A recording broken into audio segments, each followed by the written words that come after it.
নিঃশ্বাস পর্যন্ত তোমাকে লড়ে যেতে হবে। এই পৃথিবীতে কেউ কাউকে জায়গা করে দেয় না, জায়গা করে নিতে হয়। এই পৃথিবীটা, the life is not a bed of roses, এটা ফুল বিছানো কোনো ফুল সজ্জা নয়, এটা কণ্ঠকা কীর্ণ। কেউ আপনার স্পেস করে দিবেন, কেউ আপনাকে সুযোগ করে দিবে না, কেউ আপনার জায়গা করে দিবে না, বরং আপনি জায়গা করে নিলে টাইনা নিচে নামা। মারিয়াম আলাইহিস সালাম, যার নামে আল্লাহ তাআলা কোরআনে একটা সূরা দিলেন, উনি পৃথিবীতে এমন একজন মহিয়সী নারী, যেই নারীর গর্ভে, যেই নারীর পেটের ভেতরে স্বামীর স্পর্শ ছাড়া সন্তান দিয়েছে কে? সাইয়েদনা ঈসা আলাইহিস সালাম পেটে আসলেন। মারিয়াম আলাইহিস সালাম লজ্জা পেলেন। আয় কেমন করে এলাকাবাসীদের কাছে আমি আমার মুখ দেখাবো? বিয়ে করি নাই, স্বামী নাই, বিয়ে হয় নাই, স্বামী নাই, কিন্তু পেটে সন্তান চলে এসেছে। আয় এলাকায় কেমনি মুখ দেখাবো? লজ্জায় পড়ে মারিয়াম আলাইহিস সালাম এলাকা থেকে চলে গেলেন। কি অবাক করা কাণ্ড!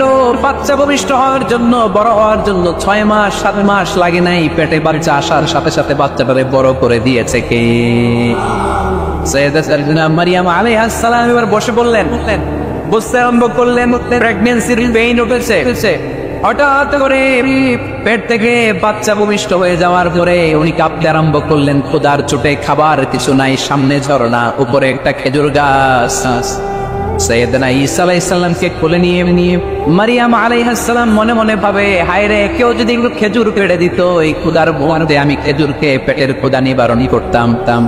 রব্বুল আলামিন মারিয়ামকে উদ্দেশ্য করে আয়াত নাযিল করে দিলেন, ওয়া হুজ্জি ইলাইকি বিজিযি'in নাখলাতি তুসাকিত আলাইকি রাতাবান জানিয়া। কোরআন সাক্ষী, হুজ্জি ইলাইকি বিজিযি'in নাখলা, এর মানে হচ্ছে মারিয়াম কেউ পেড়ে দিবে না, একটু কষ্ট করে হাতটা উঁচু করে খেজুরের ডালা ধরে ঝাঁকুনি মারো, টসটসে কাঁচা পাকা খেজুর নিচের দিকে পড়বে, তারপর তুমি তুলে খাবে। সুবহানাল্লাহ পড়ে। আল্লাহ চাইলে অটোমেটিক্যালি কারামাত হিসেবে খেজুরগুলো নিচে ফেলতে পারতেন না? কথাগণ খেজুরগুলো অটোমেটিক্যালি নিচের দিকে পড়ছে? পরে নেই। আল্লাহ শিক্ষা দিয়েছে, যেই পরিস্থিতিতে থাকো না কেন তোমাকে শ্রম ব্যয় করে, কষ্ট করে তোমার উপার্জন করতে হবে, রিজিকের বন্দোবস্ত করতে হবে। চিল্লায় বলেন ঠিক কিনা? ইসলাম আমাদেরকে এটাই শিখিয়েছে, কাজে লজ্জা নেই। আবার বিশ্বনবী বললেন, ইন খামাতিস সাআ وفي يد أحدكم فسيلة, তোমাদের কারো হাতে যদি একটা চারা বীজ থাকে, সে যদি দেখে কিয়ামত হতে শুরু করেছে, فإن استطاع أن يغرسها قبل أن تقوم الساعة فليغرسها, কারো হাতে একটা চারা বীজ নিয়ত করেছে, চারা বীজটা রোপণ করবে। ইন দ্য মিন টাইম দেখলো কিয়ামত হতে শুরু করেছে, বিশ্বনবী বললেন, যদি তোমার সুযোগ থাকে কিয়ামত হওয়ার আগে চারা বীজটা রোপণ করে দাও। কথা বুঝতে পেরেছেন? আপনার হাতে একটা চারা বীজ, আপনি প্ল্যান করেছেন এই চারা বীজটা রোপণ করবেন। ইন দ্য মিন টাইম দেখলেন কি হওয়া শুরু হয়েছে? ইযা যুলজিলাতিল আরদু জিলজালাহা, দ্য বিগেস্ট আর্থকোয়েক, ভূমিকম্প শুরু হয়েছে, কিয়ামত হয়ে যাবে। বিশ্বনবী বললেন, কিয়ামত হইতেছে ওদিকে, আর তোমার হাতে যদি চারা বীজ থাকে, দেরি করো না, কিয়ামত তোমার কাছ পর্যন্ত আসার আগে সুযোগ পেলে চারা বীজটা রোপণ করে দাও। বিষ্ণু ইসলাম বললেন, ইয়াকিরু শাইতানু আলা কাফিয়াতি রাসি আহাদিকুম ইযা নাম। খেয়াল করে শুনবেন লক্ষ্মীপুরের ভাইয়েরা, চমৎকার একটা হাদিস। আমরা যখন ঘুমোতে যাই, শয়তান আমাদের প্রত্যেকের মাথার পিছনে 3টা অলসতার গিট মারে। কয়টা? আওয়াজ করে বলেন। 3টা অলসতার গিট মারে। ইয়াকিরু শাইতানু আলা কাফিয়াতি রাসি আহাদিকুম সালাসা হুকার। 3টা গিট মারে যখন আমরা ঘুমোতে যাই। অলসতার 3টা গিট মেরে আমাদের কানের সামনে এসে ফিসফিস করে মন্ত্র পড়তে থাকে, আলাইসা লাইয়ান তাওয়িলুন ফারকুদ, আলাইসা লাইলুন তাওয়িলুন ফারকুদ। বিশাল লম্বা রাত, ঘুমাও। অনেক সময় আছে, ঘুমাও। রাত 5টা বেজে যাবে, সে তাহাজ্জুদের সময় শেষ হয়ে যাচ্ছে, তখনও শয়তান বলে রাত অনেক লম্বা, ঘুমাও। ফজরের সময় পার হয়ে যাচ্ছে, সূর্য উঠে যাচ্ছে, শয়তান বলে আলাইসা লাইলুন তাওয়িলুন ফারকুদ, এখনো অনেক সময় আছে, লম্বা চৌড়া রাত পড়ে আছে, তুমি ঘুমাও। বিশ্বনবী বললেন, ফাইন ইস্তাইকাযা ওয়া যাকারাল্লাহ ইনহাল্লাত উকদাত, আমার উম্মতের কেউ যখন ঘুম থেকে জেগে ঘুম থেকে ওঠার দোয়া পড়া শুরু করে দেয়, অলসতার প্রথম গিটটা সাথে সাথে খুলে দেয় কে? আপনি ঘুম থেকে উঠেই যখন ঘুম থেকে ওঠার দোয়া পড়বেন, আপনার অলসতার প্রথম গিট খুলে দেয় কে? ঘুম থেকে ওঠার দোয়াটা কি? আলহামদুলিল্লাহিল্লাযী আহইয়ানা বা'দা মা আমাতানা ওয়া ইলাইহির নুশুর। প্রশংসা সে আল্লাহ যে আল্লাহ আমাদেরকে লম্বা একটা ঘুম শেষে, মৃত্যু শেষে আমাদেরকে ঘুম থেকে উঠালেন। এই দোয়াটা পড়ার সাথে সাথে শয়তান যে 3টা গিট মারছে, ওই 3টার একটা খুলে দেয় কে? Fine তাওয়াদ্দা in হাল্লাত আমদা।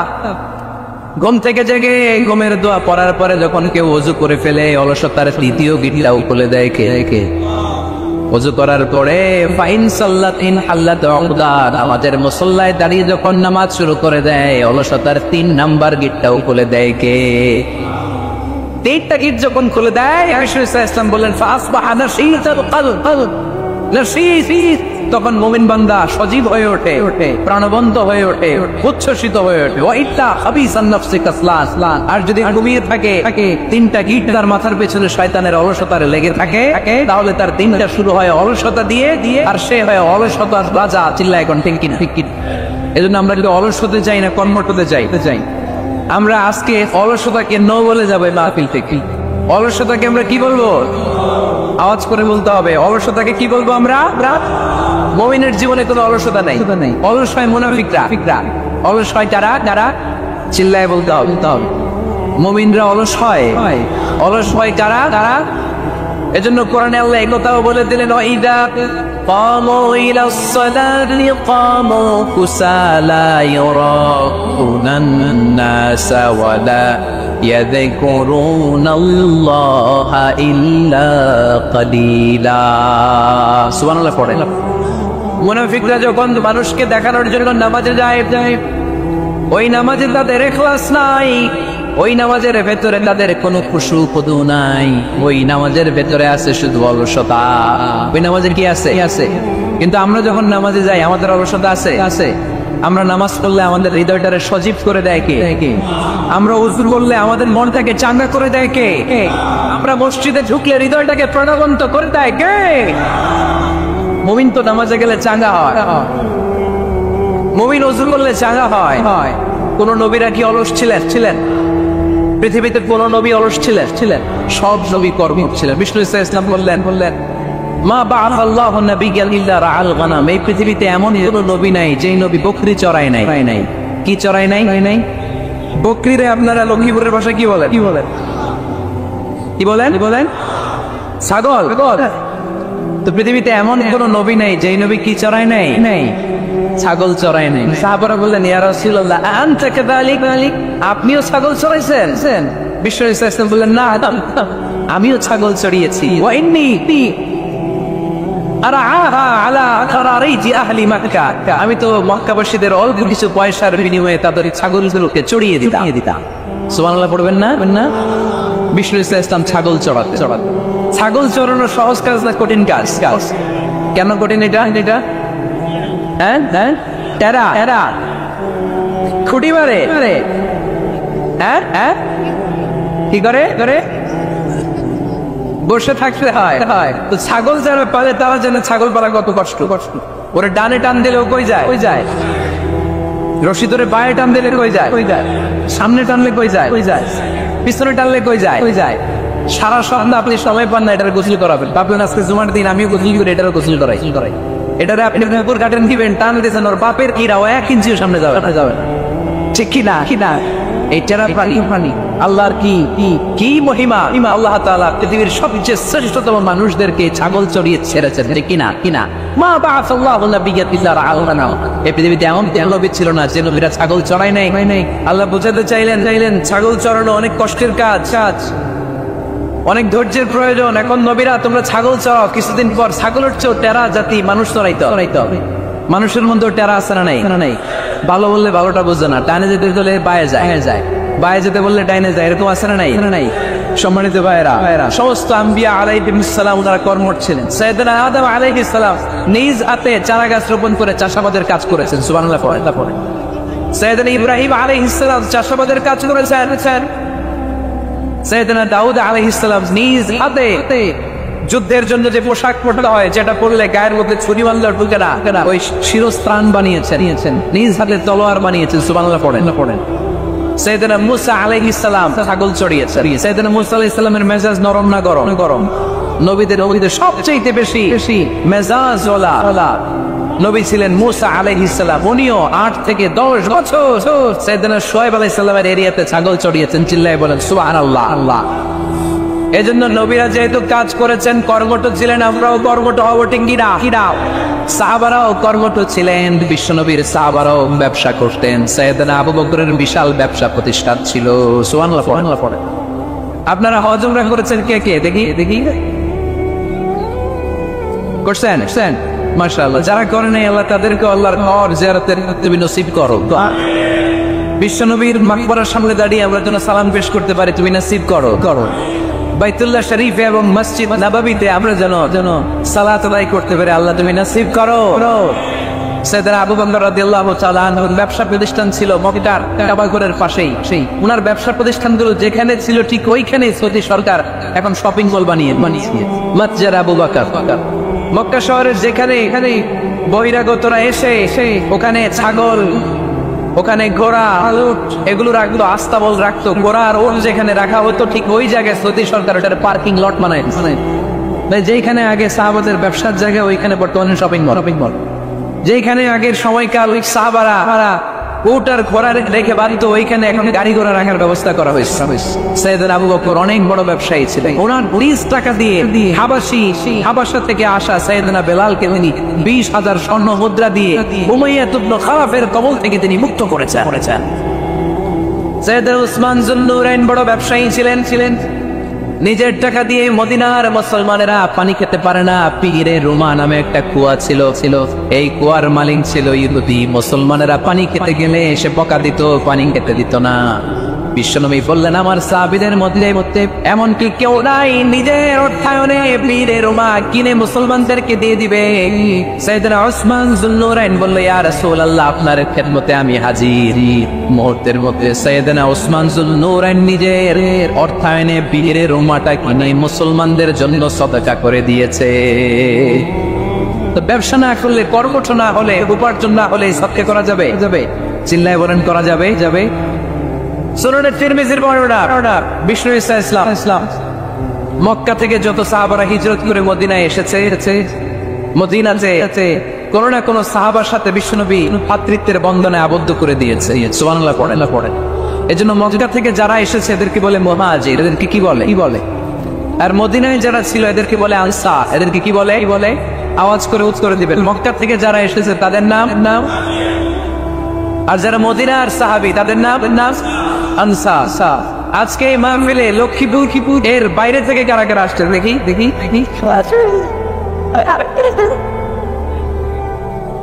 মাশাআল্লাহ, অনেক আসছে। আল্লাহ ভাইদেরকে তুমি কবুল করো। হাত নামান।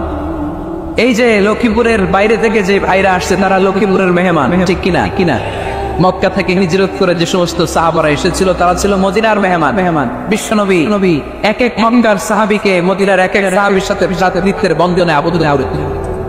আব্দুর রহমান ইবনে আউফ রাদিয়াল্লাহু তাআলা আনহু, ওনার সাথে ভ্রাতৃত্বের বন্ধনে যে সাহাবীকে বিশ্বনবী আবদ্ধ করে দিলেন, ওনার নাম হচ্ছে সাআদ ইবনে Rabiya.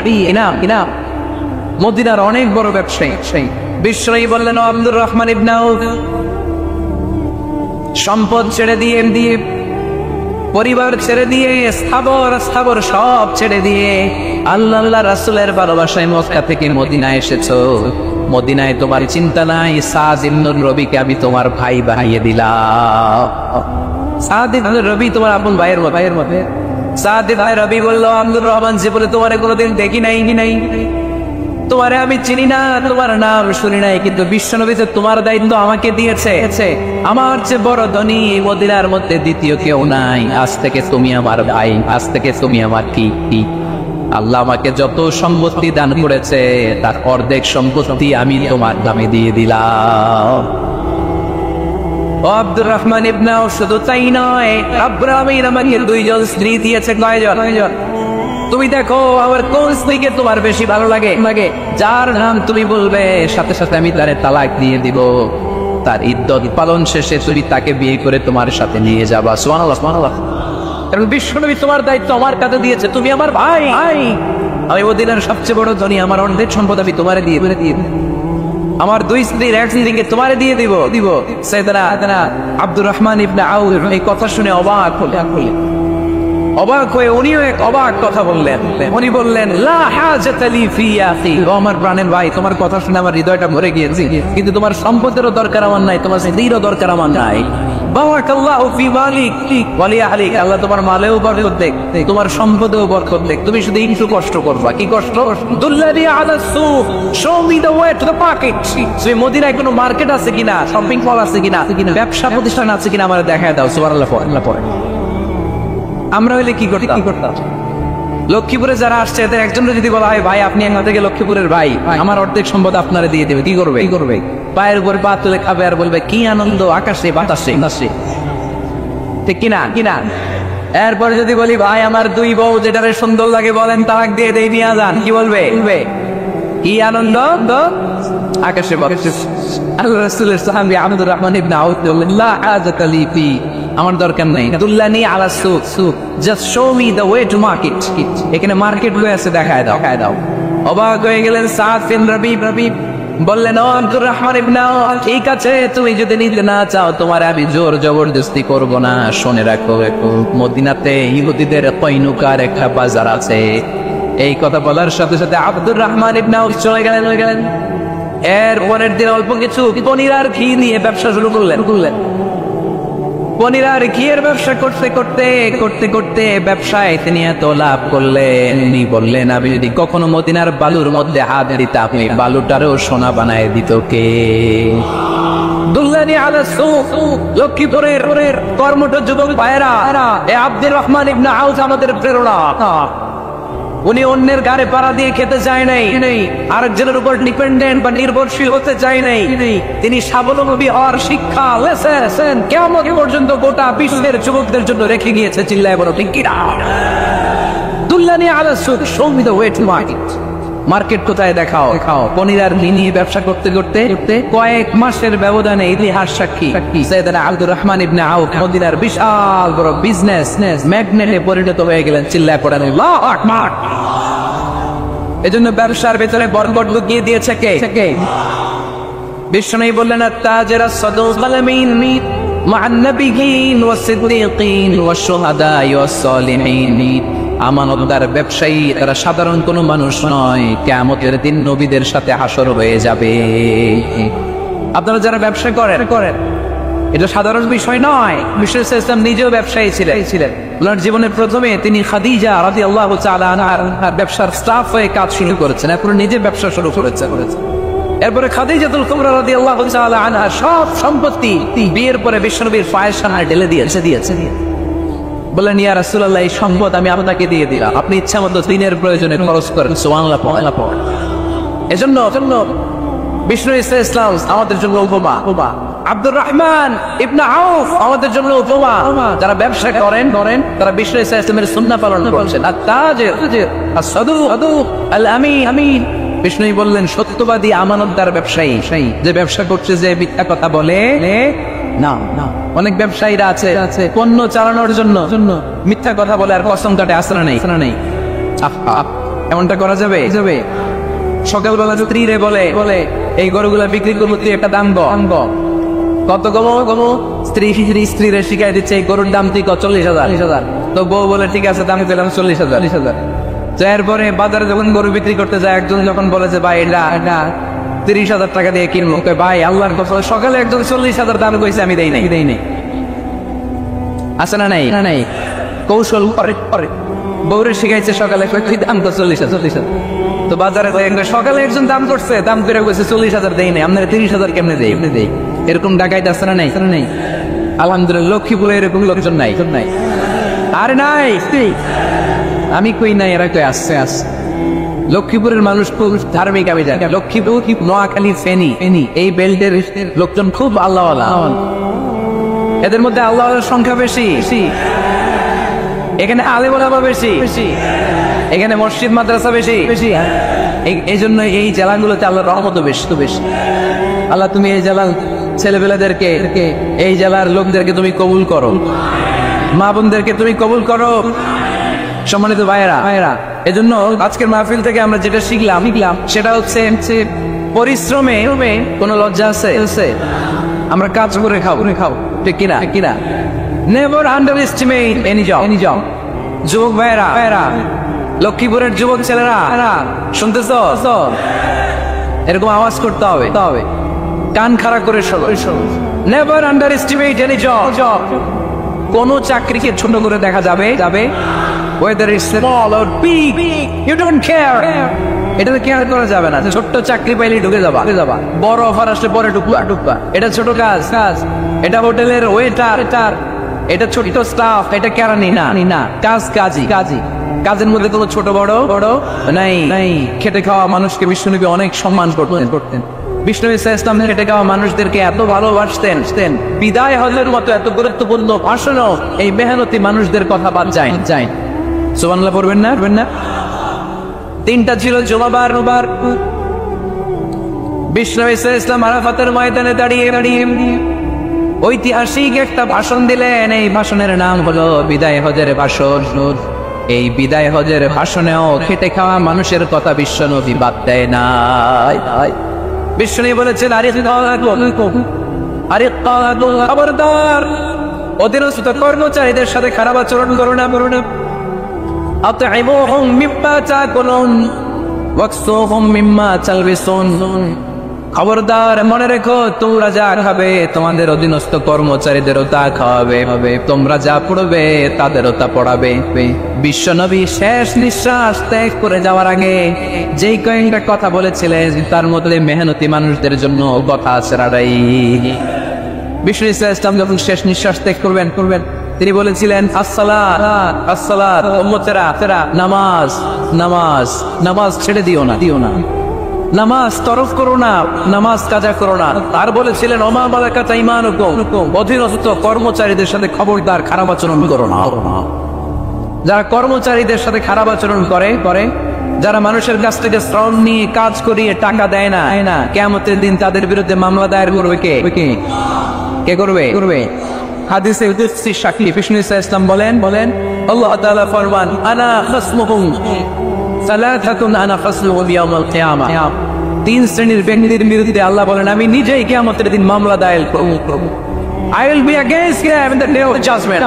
Three categories of people, I will be against them in the day of judgment. তিন শ্রেণীর লোক কিয়ামতের দিন তারা ছাড় পাবে না। আল্লাহ বলেন, আমি নিজেই তাদের বিরুদ্ধে মামলা দায়ের করব। এর মধ্যে এক শ্রেণীর লোক হচ্ছে রাজুলুন ইস্তাজারা জিরান ফাস্তাউযা মিনহু ওয়া লাম ইয়াতি আজরা। একজন শ্রমিক ভাড়া করে তার কাছ থেকে কাজ নিয়েছে, কিন্তু তার পারিশ্রমিক আদায় করে নাই। এরকম আছে না নাই? দাপট দেখায় ইউনিভার্সিটির ক্যান্টিন গুলোতে। ইউনিভার্সিটির ক্যান্টিনে যে খায় মাগার বিল দেয় না, এরকম টাকায় যাচ্ছে না নাই? চায়ের দোকানে চা খেয়ে পরে দিব, বিল দেয় না, আছে না নাই? দোকানে যে পণ্য কিনে বিল দেয় না, তো পরে দিব, আছে না নাই? কিয়ামতের দিন আল্লাহ তোরে মাস্তানি ছুটাবে, চিল্লা এখন ঠিক কিনা? আমি নিজেই তাদের বিরুদ্ধে মামলা দায়ের করবো। কথাটা কার? এজন্য বিশ্বনবী বললেন, খবরদার, মেহনতি মানুষ, পেটে খাওয়া মানুষ, এদের দোয়া কবুল হয়ে যায়।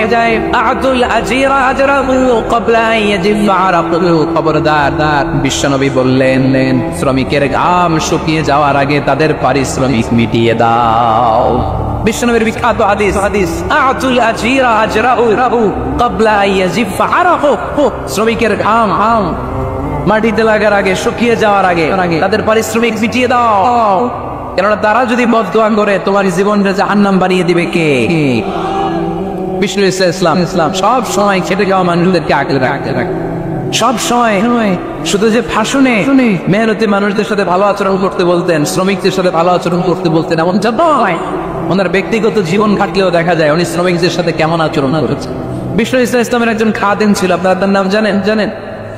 কি নাম? সবাই বলেন আনাস। আওয়াজ করে বলেন বিষ্ণুনবীর খাদেমের নামটা কেমন লাগে? ভালো লাগে? ছেলে হইলে রাখবেন তো? রাখবেন। অনেকে আমার জিজ্ঞেস করেছে, আমার একটা ছেলের নাম বলে, এই এলাকার যদি কারো সম্ভাব্য আগন্তুক 1 মাস পরেই ছেলে পৃথিবীতে আসবে, এর নাম রাখবেন আনাস। নাম কি রাখবেন? খাদিম রাসূলুল্লাহ, আল্লাহ রাসূল সাল্লাল্লাহু আলাইহি ওয়াসাল্লামের খাদেম। এই খাদেমের কাছ থেকে একটু শোনেন ওনার মালিক কেমন ছিল। শুনবেন নাকি কষ্ট হচ্ছে? সম্মানিত ভাইয়েরা খেয়াল রাখবেন, কোন পীর সাহেবের ব্যাপারে যদি আপনি রিপোর্ট চান, পীর সাহেবের বউয়ের কাছ থেকে শুনুন। কথা কয় না, বোঝে নাই বোধ হয়। একজন পীর সাহেব হুজুর উনি কেমন, রিপোর্ট নেবেন কার কাছ থেকে? বউয়ের কাছ।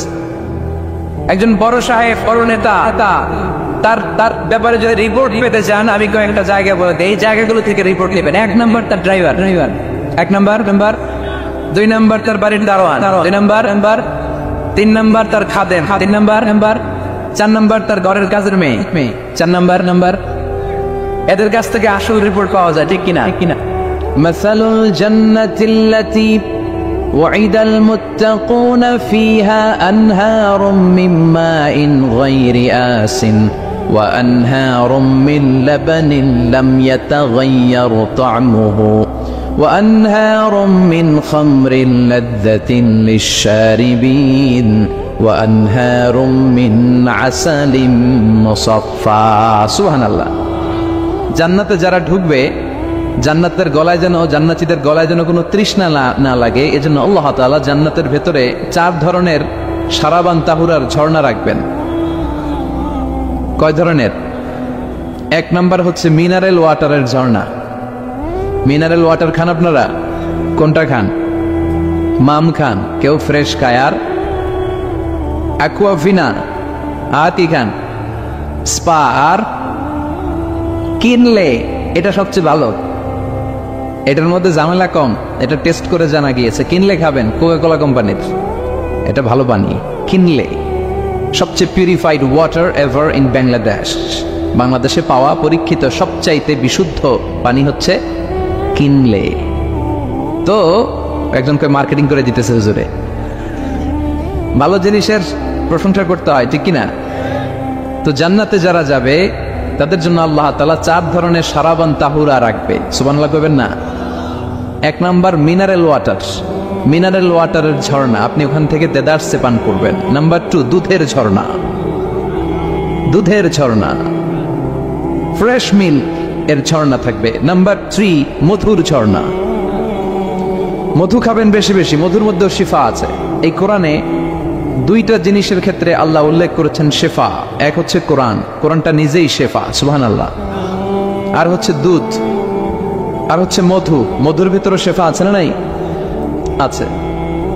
তো বিশুদ্ধ পানির ঝর্ণা, দুধের ঝর্ণা, মধুর ঝর্ণা, আরেকটা থাকবে মদের ঝর্ণা। সুবহানাল্লাহ বাড়িতে গিয়ে বলেন, দুনিয়াতে মদ খাওয়া হারাম করছে কে? আর ওই আল্লাহ জান্নাতে আপনাদেরকে মদ খাওয়াবে। বোতলের মদও আছে, এটার নাম রাহিকুম মাখতুম, সিল্ড ওয়াইন। মিজাজুহা কাফুরা, কর্পূরের ফ্লেভার থাকবে। মিজাজুহু মিন তাসনিম, তাসনিমের ফ্লেভার থাকবে। মিজাজুহা জানজাবিলা, জিঞ্জার ফ্লেভার, আদার ফ্লেভার থাকবে। সুবহানাল্লাহ পড়েন। কিন্তু ওই মদ খেলে মুখে দুর্গন্ধ হবে না, মাথায় মাতলামি আসবে না। আল্লাহু আকবার।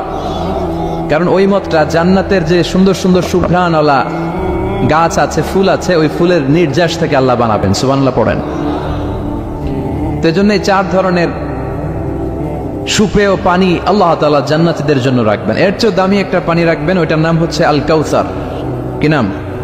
পড়েন, ইন্না আ'তাইনাকাল কাউসার ফাসাল্লি লিরাব্বিকা ওয়ানহার ইন্না শানিআকা হুয়াল আবতার। সুবহানাল্লাহ। কাউসারের একটা ঝর্ণা থাকবে। এই কাউসারের পানি আহলা মিনাল আসাল, হাউজে কাউসারের পানি মধুর চেয়েও মিষ্টি। আবিয়াদু মিনাল লাবান, দুধের চেয়েও সাদা। আবরাদু মিনাস সালজ, বরফের চেয়েও ঠান্ডা। এক ঢোক যে খাবে চিরকালের জন্য তৃষ্ণা মিটে যাবে। এই সবগুলো যেন আল্লাহ আমরা পান করতে পারি। আর জোরে পড়েন আমিন। জান্নাত এমন জায়গা, যে জায়গায় শুধু শান্তি আর শান্তি। জান্নাতে অশান্তি আছে? মারামারি, কাটাকাটি, কিলাকিলি, হরতাল, টেনশন, ব্যারাম আছে কি? আরাম। জান্নাতে আছে কি? নাই কি? ব্যারাম। আরামের জায়গায় কোনো টেনশন নাই। জান্নাতের ভিতরে রোদ নাই, বৃষ্টি নাই, ভূমিকম্প আছে? দুনিয়াতে ভূমিকম্পের টেনশন হয় না? বন্যা আছে জান্নাতে? পুলিশের দৌড়ানি, র্যাবের দৌড়ানি আছে? বাড়ি ভাড়ার টেনশন, বিদ্যুৎ বিল, গ্যাসের বিল গমে ধরে না আমাদের, ঠিক কিনা? জান্নাতে কোনো টেনশন নাই। জান্নাত হচ্ছে আরামের জায়গা। আপনারা যারা যাবেন জান্নাতে 60 হাত লম্বা হয়ে ঢুকবেন। আহলুল জান্নাতে জুরদা ওয়া মুরদা, জান্নাতীরা হবে পশমবিহীন। এই যে দুনিয়াতে দাড়ি রাখা ওয়াজিব বা সুন্নাতে মুআক্কাদা, কিন্তু জান্নাতীদের গালে কোনো দাড়ি থাকবে না, মোজ থাকবে না, গায়ে পশম থাকবে না। আবনাউ সালাসিন ওয়া সালাসিন, সব জান্নাতি পুরুষরা হবে 33 বছরের তাগড়া যুবক। আল্লাহ, এখানে যেমনি আমরা একত্রিত হলাম, তোমার জান্নাতেও যেন আমরা একত্রিত হতে পারি, তুমি তৌফিক দাও। আর জোরে পড়েন আমিন। এতগুলো কথা কোত্থেকে এসেছে জানেন? জিজ্ঞেস করেছিলাম সবচেয়ে দামি সূরা কোনটা, একজন বলছে বাকারা। বাকারা মানে গাভী, গাভী থেকে দুধ, দুধ থেকে জান্নাত। সুবহানাল্লাহ পড়েন। কোরআনের কথা শেষ হতে চায় না, ইন্টার রিলেটেড, তাই না? একটার সাথে আরেকটা মিলে থাকে। খেয়াল রাখবেন, আল্লাহর কথা রাসূলের কথায় কোনো ফাঁক ফোকর নাই, আছে? এজন্য এই দুইজনের কথাই আমরা মানব। বিদায় হজের ভাষণে বিশ্বনবী বলেছিলেন, লাকাদ তারাকতু ফীকুম আমরাইন লান তাদিল্লু মা তামাসসাকতুম বিহিমা কিতাবাল্লাহ ওয়া সুন্নাতা রাসূলি। আমি তো চলে যাব, রেখে যাব দুটো জিনিস, যদি দুটো জিনিসকে মেনে চলো কখনো বিভ্রান্ত হবে না। একটা হচ্ছে আল্লাহর কিতাব, আরেকটা হচ্ছে বিশ্বনবীর সুন্নাত। এই দুইটা আমরা আঁকড়ে ধরবো। রাজি আছেন তো? পৃথিবী যেদিকে যাক আমি থাকবো দুইটা নিয়ে, ইনশাআল্লাহ। পড়েন। কোরআনের সবচেয়ে দামি সূরা কোনটা বলেন? ফাতিহা। কিছু বলতেছে ফাতিহা, পিছনের ভাইরা কি বলবেন? হ্যাঁ, ইয়াসিন। আর আচ্ছা এবার বলেন, আমি সহজ করে দিই, বলেন কোন সূরা না পড়লে নামাজ হয় না? এবার ক্লু পাইছে, এবার ক্লু পেয়েছে। এই সূরা ছাড়া নামাজ হয় না। আমি যদি পড়াই হবে না, এই মসজিদের ইমাম সাহেব পড়াইলে হবে না, কিন্তু বাইতুল মুকাররমের খতিব পড়াইলে আবার হবে, হবে না? শাইখ আব্দুর রহমান সুদাইস পড়ালে তো হবেই। খাইছে কত বড় মুফতি দেখছেন, ফতোয়া দিয়ে দিচ্ছে জি না, আসলেই হবে না। কারণ এটা এমন সূরা, এই সূরা না পড়লে নামাজ হয় না। বিশ্বনবী বুখারীর বর্ণনায় বলেছেন, আ'যামুস সুওয়ার ফিল কোরআন, কোরআনের সবচেয়ে দামি সূরা। এটা আমার বানানো কথা না, সবচেয়ে দামি সূরা। এই সূরার মতো সূরা কোরআনে তো নাই, তাওরাতের ভেতরেও নাই, ইনজিলের ভেতরেও নাই, জাবুরের ভেতরেও নাই। 60টা মাত্র আয়াত। কয়টা? কার কার মুখস্থ নাই হাত তোলেন। সূরা ফাতিহা মুখস্থ নাই কার কার? হাত তোলেন। হিন্দু ভাই নাই কেউ? আমাদের অনেক মাহফিলে হিন্দুরা আসে, হিন্দুদেরও মুখস্থ। সুবহানাল্লাহ কইবেন না? এই দেশের অনেক হিন্দুরা কালেমা পড়ে জানেন, বিশেষ করে তুফানের সময় আরো বেশি পড়ে। কক্সবাজারে যখন জলোচ্ছ্বাস হয়, তখন মহেশখালীতে যে বৌদ্ধ মন্দির আছে, স্বর্ণ মন্দির, ওই বৌদ্ধ মন্দিরের গৌতম বুদ্ধের যারা অনুসারী তারা নিচে নেমে আসে তুফান দেখে, আর বলে লা ইলাহা। ওরা বোঝে তুফান থেকে শুধু একটা কালেমাই বাঁচাতে পারে, আল্লাহ ছাড়া বিপদ থেকে কেউ বাঁচাতে পারে। আমি একবার লঞ্চের ভেতরে তুফানে পড়ছিলাম, তো লঞ্চ ডুবে যাবে তুফানের ধাক্কায়। তো দেখলাম লঞ্চের ভেতরে শুধু মুসলমানরাই জিকির করে না, হিন্দুরাও জিকির করে। তুফান থেমে যায়, জিকিরও থেমে যায়। কত বড় ডাকাত! তুফান শুরু, জিকিরও। সবার মুখে এক চিৎকার, বাঁচাও। আমি বললাম কে বাঁচাবে? কে? হুজুর আমনে। ভাবছে আমি দোয়া কালাম পড়লে বেঁচে যাবে, তো আমি বললাম আমি যে বাঁচাবো, আমারে বাঁচাবে কে? মনে রাখবেন, কেউ বাঁচাতে পারে না, একজন ছাড়া। চিৎকার করে বলতে হবে তিনি কে। কোরআনের সবচেয়ে দামি সূরার নাম সবাই বলেন। এই সূরাতুল ফাতিহার মাত্র 7টা আয়াত। কয়টা আয়াত? এই 7টা আয়াত নিয়ে কয়েক মিনিট একটু আল্লাহর রাস্তায় কুরবানি করা যাবে না? কান দুইটা খরগোশের মতো খাড়া করেন। খরগোশ কান খাড়া করে শুনে, এজন্য খুব পিন ড্রপ সাইলেন্ট, পিন পতন নীরবতাও খরগোশ কান দিয়ে শুনতে পায়। তো আমি যতক্ষণ আপনাদের খেদমতে কিছু কথা বলবো, কান দুটো খাড়া করে রাখতে হবে, পারা যাবে না। এই সূরাটা হচ্ছে আউয়ালুস সূরা নাযালা কামিলান মিনাল কোরআন, কোরআনের সর্বপ্রথম নাজিল হওয়া পূর্ণাঙ্গ সূরা। এই সূরার আগে কোন সূরা পূর্ণাঙ্গ একসাথে নাজিল হয় নাই। কোন সূরার 5 আয়াত, 10 আয়াত, 20 আয়াত। আপনারা যে এখন সুন্দর কোরআন দেখতেছেন, বিশ্বনবীর সময় কি এই কোরআন ছিল? না। 23 বছরের লম্বা জিন্দেগিতে বিশ্বনবীর কাছে এই কোরআন নাজিল হয়েছে। পরবর্তীতে এটার কম্পাইলেশন করা হয়েছে, scripture, holy scripture, the Quran, whereof there is no doubt, no suspicion in it, and a guidance to those who are muttaqin, এটা এমন বই যেটাতে আল্লাহ কোনো ভুল রাখে নাই, মুত্তাকিনদের জন্য এটা পথ নির্দেশিকা হিসেবে আল্লাহ পাঠিয়েছে। পড়েন সুবহানাল্লাহ। তো সূরাতুল ফাতিহার আগে অনেক সূরা নাজিল হয়েছে, কিন্তু একটু একটু করে, পুরোটা একসাথে না। এই সূরাটা পুরোটা একসাথে সর্বপ্রথম নাজিল হয়েছে। এজন্য এই সূরাটারে আবার বলে ফাতিহাতুল কিতাব, মানে preface of the book, introductory সূরা। কোরআনটা খুললেই সর্বপ্রথম আপনার নজরে যে সূরাটা পড়বে, সূরাটার নাম সবাই বলেন সূরাতুল ফাতিহা। আবার বিশ্বনবী এটাকে বলেছেন কোরআনের মা। কি বলেছেন? চমৎকার একটা ইনফরমেশন না? মনে রাখতে হবে। তাহলে কোরআনের মায়ের নাম কি মনে থাকবে? বলেন তো, সকল পৃথিবীর সব শহরের জনপদের মায়ের নাম কি? মাক্কাতুল মুকাররমা। তেমনি কোরআন আল কারীমের মায়ের নাম হচ্ছে সূরাতু আল ফাতিহা। এরপরে বিশ্বনবী বলেছেন এই সূরাটা হচ্ছে সূরাতুল ওয়াফিয়া, অখণ্ড সূরা। এই সূরাকে খণ্ড খণ্ড করে পড়া যায় না। কেউ প্রথম রাকাতে সূরাতুল ফাতিহার অর্ধেক, দ্বিতীয় রাকাতে বাকি অর্ধেক যে পড়ছে হয়েছে, কিন্তু কেউ প্রথম রাকাতে সূরা আর রহমানের 10 আয়াত, পরের রাকাতে বাকি 10 আয়াত। কোনো সমস্যা আছে? সমস্যা নাই। তার মানে এই সূরার নাম সূরাতুল ওয়াফিয়া, অখণ্ড সূরা। মানে এই সূরাকে খণ্ড খণ্ড করে পড়া যায় না, পড়লে পুরোটাই পড়তে হয়। সুবহানাল্লাহ পড়েন। আবার এই সূরার আরেকটা নাম হচ্ছে সূরাতুদ দুআ, দোয়ার সূরা। কিসের সূরা? কেমন করে আল্লাহর কাছে প্রার্থনা করতে হয়, দোয়া করতে হয়, ফরিয়াদ করতে হয়, সে কথা এই সূরার ভেতরে আছে না নাই? কারণ এই সূরাতে আমরা প্রতিদিন একটা দোয়া করি, ইহদিনাস সিরাতাল, মানে কি? আল্লাহ আমাকে সরল সঠিক পথ দেখাও। আমাদেরকে পথ দেখায় কে? চিল্লায় বলেন, আমি যদি কোনদিন পথে ভুলে যাই, হাত ছানি দিয়ে কাছে নিও, মমতার বন্ধনে আমায় বেঁধে সব ভুল ক্ষমা করে দিও। আমি যদি কোনদিন পথে ভুলে যাই, হাত ছানি দিয়ে কাছে নিও, মমতার বন্ধনে আমায় বেঁধে সব ভুল ক্ষমা করে দিও। পড়েন আমিন। আমরা যদি পথ ভুলে যাই, আমাদের পথ দেখায় কে? এজন্য এই সূরাটার নাম সূরাতুদ দুআ, প্রার্থনার সূরা। কেমন করে আল্লাহর কাছে প্রার্থনা করতে হয় এই সূরার ভেতরে আছে না নাই? এরপরে এই সূরার নাম হচ্ছে সূরাতুস সালাত, নামাজের সূরা। কিসের সূরা? সব সূরা ছাড়া নামাজ হয়, সূরাতুল ফাতিহা ছাড়া নামাজ হয়? বিশ্বনবী বললেন, লা সালাতা লিমান লাম ইয়াকরা বিফাতিহাতিল কিতাব। যে সূরা ফাতিহা তার নামাজে পড়ে না, তার নামাজ আল্লাহর দরবারে কবুল হয় না। এরপরে বিশ্বনবী বলেছেন এই সূরার নাম সূরাতুশ শিফা। সূরাতুশ শিফা, শিফার সূরা, আরোগ্য লাভ করার সূরা। অসুস্থ ব্যক্তির গায়ে এই সূরা পড়ে ফু দিলে সুস্থ করবে কে? বিশ্বাস হয়? বিশ্বাস হইতে হবে, ঈমান থাকতে হবে।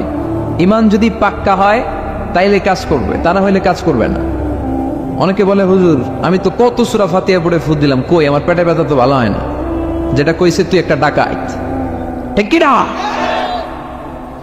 ওর ঈমান নাই, ওর ঈমানে ঝামেলা। ফু দেওয়ার মধ্যে বেশ কম আছে না নাই? কিছু লোক আছে সারাদিন ফু দিলে মোমবাতি নিবে না, আর কিছু লোক আছে ফু দিলে পানিতে আগুন ধরে যায়, আছে না নাই? বিশ্বনবীর ফুতে বরকত বেশি না কম? সাহাবারা বলল, ইয়া রাসূলুল্লাহ সাল্লাল্লাহু আলাইহি ওয়াসাল্লাম, আমাদের কুয়ার ভেতরে পানি নাই, পানির লেয়ার অনেক নিচে নেমে গিয়েছে, পানি উঠাতে পারি না গো নবী, আপনি দোয়া করে দেন। বিশ্বনবী এসে ওযু করলেন, ওযুর কিছু পানি মুখে নিয়ে কুলি করে ওই কুলির পানি কুয়াতে ছেড়ে দিলেন। ছেড়ে দেয়া মাত্রই পাম্প মেশিন দিয়ে পানি উঠালে যেমনি লাফিয়ে লাফিয়ে পানি ওঠে, মুহূর্তের মধ্যে নিচের লেয়ারের কুয়ার পানি লাফিয়ে লাফিয়ে উপরে উঠতে শুরু করেছে। আরেক সাহাবী বললেন, ইয়া রাসূলুল্লাহ, ইয়া হাবিবাল্লাহ, আমাদের কুয়ার পানি বড্ড লবণাক্ত, লবণাক্ত পানি আমরা পান করতে পারি না, আপনি এসে দোয়া করে দেন যাতে কুয়ার লবণাক্ত পানিটা মিঠা পানি হয়ে যায়। বিশ্বনবী সাহাবীর সাথে গেলেন, ওযু করলেন, কুলির পানি কুয়াতে ছাড়লেন। 1000 বছরের লবণাক্ত কুয়ার পানি মুহূর্তের মধ্যে মিঠা পানি বানিয়ে দিল কে? এই সুন্দর ফুল, সুন্দর ফল, মিঠা নদীর পানি আল্লাহ তোমার মেহেরবানি, তুমি কতই দিলে রতন ভাই বেরাদর পুত্র স্বজন, ক্ষুধা পেলে অন্ন যোগাও, মানি চাই না মানি আল্লাহ তোমার মেহেরবানি। পড়েন সুন্দর ফুল মিঠা নদীর পানি আল্লাহ তোমার মেহেরবানি। সুবহানাল্লাহ পড়েন। বিশ্বনবীর ফুতে বরকত আছে না নাই? কারণ ইমানটা ছিল তাজা। তাজা ইমান থাকলে সব সম্ভব। চিল্লা এখন ঠিক কিনা? যে ইমান প্রয়োজনে জ্বলে ওঠে না, যে ইমান সত্য ন্যায়ের কথা বলে না, যে ইমান প্রয়োজনে জ্বলে ওঠে না, যে ইমান সত্য ন্যায়ের কথা বলে না, যে ইমান বাস্তবে নাই, যে ইমান অন্তরে নাই, মুখে শুধু কথার কলি, কি করে তারে বলো ইমানে বলি? ঠিক কিনা? কি করে তারে বলো ইমানে বলি? কি করে তারে বলো ইমানে বলি? যে ইমান দিন কায়েমের আন্দোলনের ধার ধারে না, যে ইমান লেবাসধারী কোরআন হাদিস তাও পড়ে না, যে ইমান খাজার নামে মাজার গড়ে ফুলুস কামায়, আছে না নাই? যে ইমান শিরকিয়াতের আমল করে ভীত না হয়, যে ইমান ইমানে ভুলে নাস্তিকতার মঞ্চে ওঠে, আছে না নাই?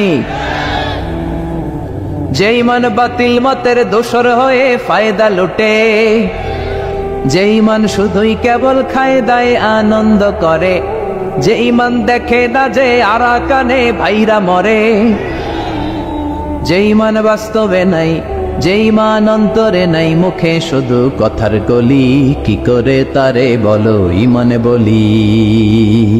কি করে তারে বলো ইমানে বলি? কি করে তারে বলো ইমানে বলি? চিৎকার করে বলেন ঠিক কিনা? তার মানে ইমানে ইমানে পার্থক্য আছে না নাই? আমরা পাক্কা ইমানদার হতে চাই, আমরা পরিপূর্ণ মুমিন হতে চাই। যে ইমান ছিল আবু বকরের অন্তরে, যে ইমান ছিল ওমরে ফারুকের অন্তরে, আল্লাহ তুমি কবুল করো। তাহলে এই সূরা এমন সূরা যে সূরা পরে ফু দিলে অসুস্থরে সুস্থ করে দেয় কে? বিশ্বাস হয়? ইমান আছে তো? গন্ডগোল নাই তো? ফু দিলে সুস্থ হয়ে যাবে। সূরাতুশ শিফা। নিজেই নিজেকে রুকিয়া করবেন, তাবিজ ঝুলাবেন না। তাবিজ ঝুলাতে বিশ্বনবী নিষেধ করেছেন। যে তাবিজ ঝুলায় আল্লাহ তাআলা ওই তাবিজের উপর তাকে ন্যস্ত করে দেয় আর বলে আমার রহমত তোর থেকে তুলে নিলাম, দেখি তোরে কে বাঁচায়। এজন্য আজ থেকে তাবিজ যা আছে ছেড়ে ফেলবেন। তবে কিছু কিছু স্কলাররা বলেছে ছোট বাচ্চা যারা নিজেরা এখন আয়াতুল কুরসি পড়ে সূরা ফাতিহা পড়ে নিজেদেরকে ফু দিতে পারে না, মা বাবা কতক্ষণ ফু দিবে? 2 বছরের বাচ্চা, 1 বছরের বাচ্চা, মা বাবা যখন ফু দেয় জিন পড়ি এসে ডিস্টার্ব করে না। মা যখন রান্নাঘরে যায় ছোট বাচ্চাটারা এসে ডিস্টার্ব করে, আছে না নাই? তো এই ছোট বাচ্চা নিজে সূরা ফাতিহা পড়ে ফু দেওয়ার আগ পর্যন্ত, নিজে আয়াতুল কুরসি শিখে নিজেকে ঝাড়ফুঁক শিখার আগ পর্যন্ত ওই বাচ্চাদেরকে ফর দ্য সার্টেন পিরিয়ড, ক্ষণিক সময়ের জন্য তাবিজ দেয়া যাবে। অনেক মূর্খরা এগুলো বুঝতে চায় না। আমার এক আলোচনা নিয়ে অনেক জায়গায় তোলপাড় যে আজহারী সাহেব তাবিজের পক্ষে কথা বলেছে, ছোট বাচ্চাদের তাবিজের কথা বলেছে। কই পেয়েছে দলিল? ওরা পড়ে নাই। জান্নেওয়ালার উপরও জান্নেওয়ালা আছে, খেয়াল রাখতে হবে। আবু নওয়াসের কবিতা ওয়াকুল্লি মাইয়াদ্দাঈ ফিল ইলমি ফালসাফাতান হাবাসতা শাইআন ওয়া গাবাত আনকা আশিয়াউ। তোমার সামনে কেউ যদি দাঁড়িয়ে বলে আমি সব জানি, তুমি বৃদ্ধাঙ্গুলি দেখিয়ে বলে তুমি কিচ্ছু জানো না, তোমার জানার অনেক বাকি। জান্নেওয়ালার উপরও জান্নেওয়ালা আছে। এজন্য স্কলাররা ছোট বাচ্চা যারা নিজেরা রুকিয়া করতে পারে না, মা বাবা রুকিয়া করে ফু দিলে ভালো, মা বাবা চলে গেলে ভূত পেত পেত নিয়ে এসে আসর করে, আসে না নাই? ওই বাচ্চার সিকিউরিটির জন্য কোরআনের আয়াত দিয়ে তাবিজ দেয়া যাবে। কিন্তু ওই বাচ্চা যখন নিজে সূরা ফাতিহা শিখে যাবে, নিজে যখন আয়াতুল কুরসি শিখে যাবে, তখন ওই তাবিজ ছেড়ে ফেলতে হবে। কথা বুঝতে পেরেছেন? আল্লাহ সহি সমঝ দান করো। তো তাবিজ যারা পড়েন ছেড়ে ফেলবেন আজকে, রাজি আছেন তো? ছিঁড়ে কি করবেন? সূরা ফাতিহা পড়বেন, পড়ে ঝাড়ফুঁক চলবে আজকে থেকে। ঝাড়ফুঁক করা সুন্নাহ। আর তাবিজ দেয়া হচ্ছে বিদআহ, যেটা বিশ্বনবী শেখায় নাই, সাহাবারা শিখায় নাই, ওইটাতে আমরা যাব না। ঝাড়ফুঁক করবেন। আয়াতুল কুরসি পড়লে জিনবুত আসতে পারে? কথা বলেন। সূরা ফাতিহা পড়লে আর অসুস্থতা থাকতে পারে? ইসলাম সম্পর্কে সঠিক জ্ঞান পেতে সত্যের পথ চ্যানেলটি সাবস্ক্রাইব করুন।